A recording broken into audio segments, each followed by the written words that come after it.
The things that I remember very clear. It seems like it was yesterday. Okay, I'm going in. The noise of helicopters and gunshots and the Humvees rolling through. Come on, man, let's get this girl. I remember that moment and just how scared I was. It's okay, it's okay. United States Army supply convoy was ambushed by irregular Iraqi forces.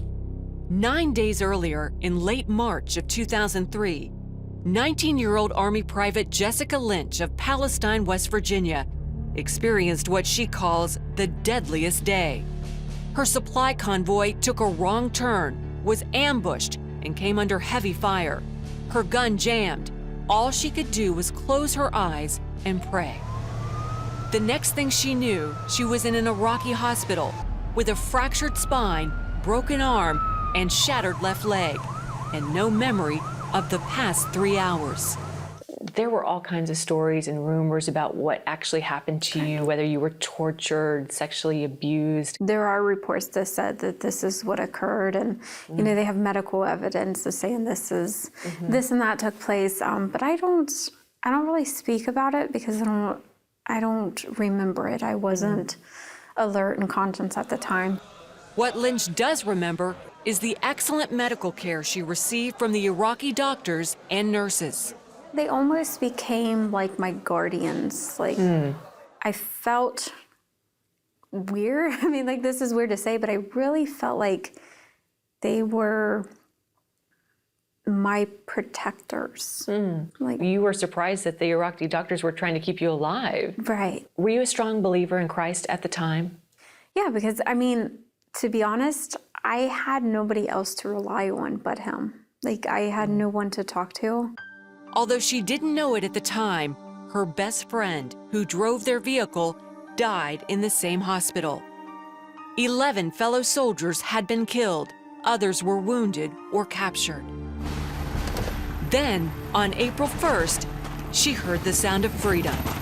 Are you in any pain? It took me a little bit to actually realize what was happening. But then, you know, everything started happening so fast. They were surrounding me, you know. The main goal was just to get me outside of the hospital as quickly as possible to get me inside of the helicopter and get to Kuwait where, you know, it was a safe haven that we were out of enemy zone. We're on a plane now, and we're going to go to Kuwait, okay? Almost 4 months later, Lynch came home to a hero's welcome and later received 3 medals, including the Purple Heart. Although no longer in the headlines, Lynch still carries the trauma, both physically and mentally. I have really bad nightmares where these Iraqi men are chasing me. Still? And it's been this, and it's the same dream that, or nightmare, that occurs every single time. Yeah, it's getting up every morning and, you know, putting on my brace and the what if situation. So you wear a brace on your leg? I do.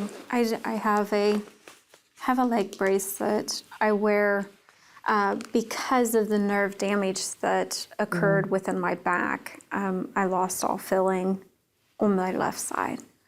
In the past decade, Jessica co-wrote a New York Times bestseller, earned her teaching degree, and became a mother to a little girl. Now, she's added actress to her resume, playing a soldier in Virtuous, a film celebrating the virtuous woman in today's society.